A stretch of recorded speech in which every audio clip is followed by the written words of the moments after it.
soon as I got home, I put on the rouge and blush, and I'm walking around for about 10 minutes, and my husband starts screaming. I run to the mirror, and my skin is literally melting off like a candle. Now, she didn't tell the waitress that she had any allergies, so how are we supposed to know that she's allergic to rat poison? You know, glory hole etiquette just states that before you stick your thing in there, you have to use whatever you can to wipe it off. You're cooking a baby. If it's for TikTok, okay, you have no idea how hard it is to be an influencer, and I am just 1 million followers away from 1 million followers.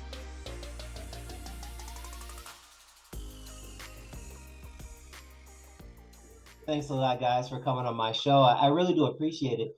Can you do me a favor and just tell me how you guys met and a little bit of background?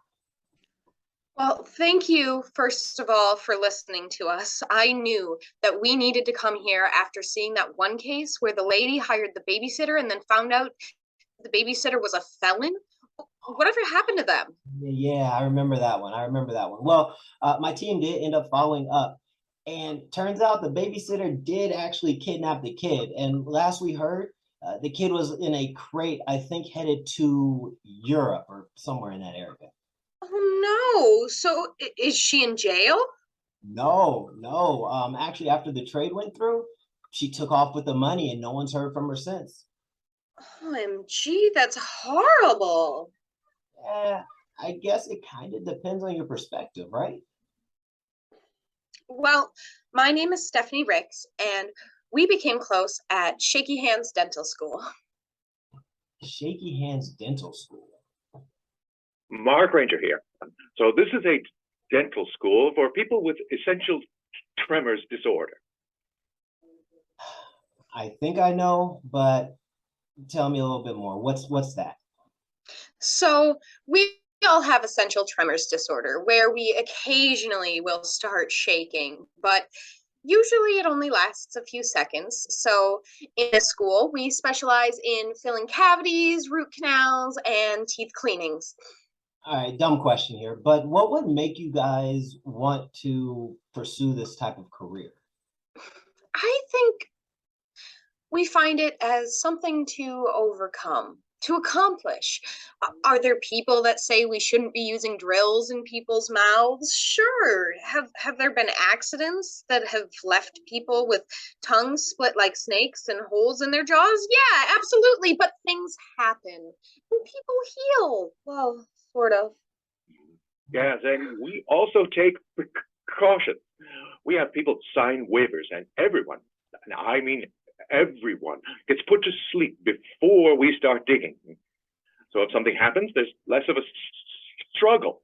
But I thought that dentists weren't allowed to use sleeping gas anymore. Like they were getting in trouble for having relations with their clients while they were asleep or something like that. Like I thought now they just do general anesthesia, like in the area that they're working on. So like people can still, be conscious while they're drilling inside their mouths. Yeah, that's true. They usually don't. But for our purposes, we found it's better if the clients were fully asleep. We had a couple instances where the clients were awake when we had our tremor episodes, and they tend to struggle or squirm when they see pieces of their tongue or lip flying in the air.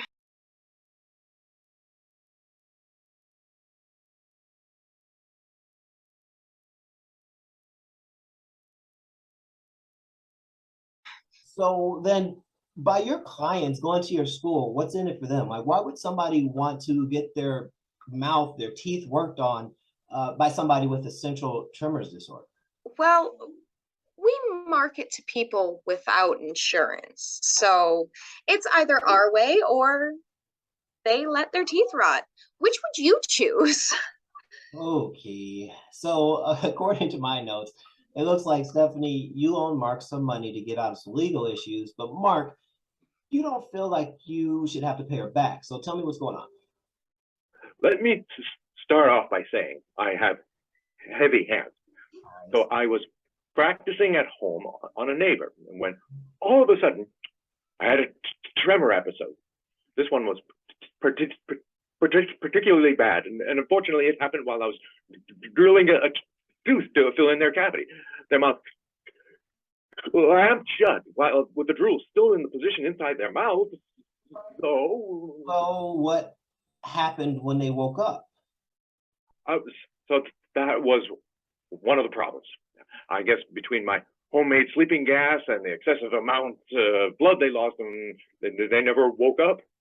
Ooh, yikes. Okay, so what did you do? Well, our school has taught us to always keep body bags on hand, just in case something happens, whether we're practicing at home or at school. So I got a mini body bag, wrapped up the body, and took it down to the dumpster. But apparently, their mom got worried and I guess called the cops. Their mom. Wait, so things like this also happen at your school? Like, what do you guys usually do when it happens at school? Well, we have a private company of fixers that handle all of our mishaps. Uh-huh. So we don't ever worry about anyone seeing anything and, well, the waivers. But we do everything strictly by the book. I ended up getting arrested, and I called Stephanie for the bail money. It was like $2,500. Okay, and why did you give them the money?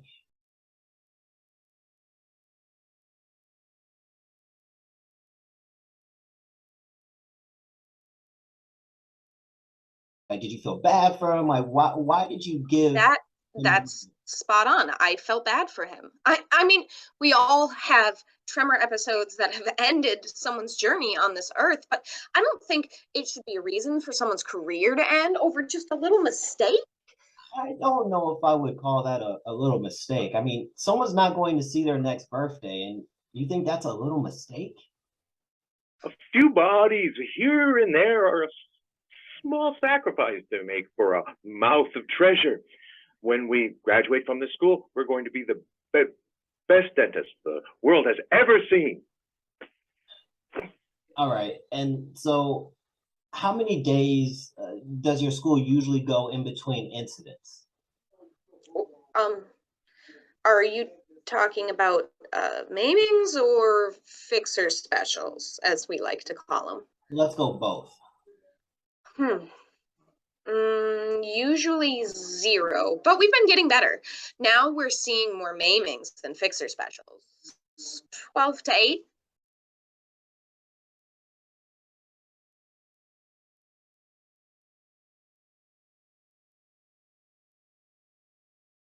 Oh, that's pretty good. Okay, so Mark, let's get back to you. Why don't you think you need to repay her for the bail money? Because I specifically remember Stephanie telling me that my homeowner's policy covers accidents, and this was an accident.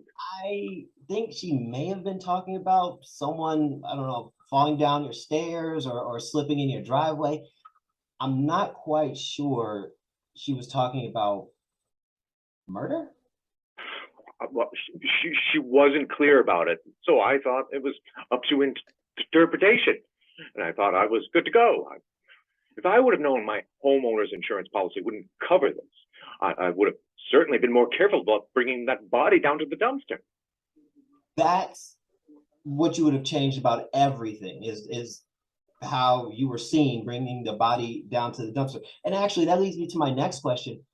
How would you have explained this to the mom? Well, I just would have hoped she would forgot about the kid. I think she has like 3, well, 2 now, but How come every time I operate on someone at home, I never have any issues? No one ever sees me taking bodies out. No one ever hears the screams, nothing. It only happens to him. So you know what? He owes me money. No question about it. I kind of agree on this one, because it is up to you to figure out what's covered in your home insurance policy, right? Like, did you finally end up with, figuring out what is covered after all this?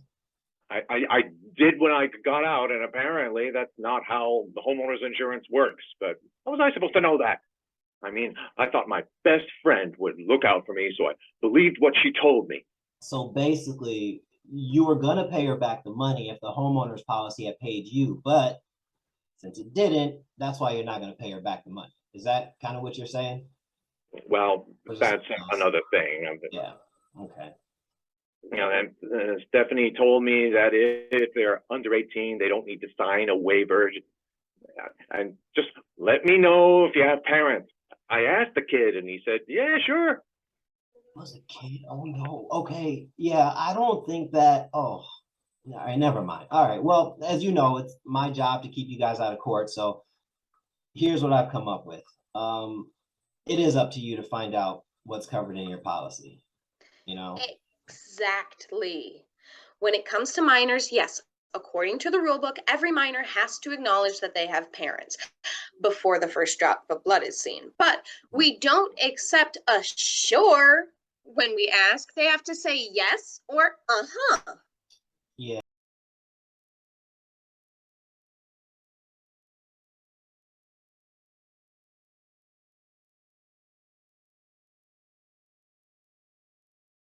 Yeah, I get that. But so I think, Mark, yeah, you owe her the $2,500.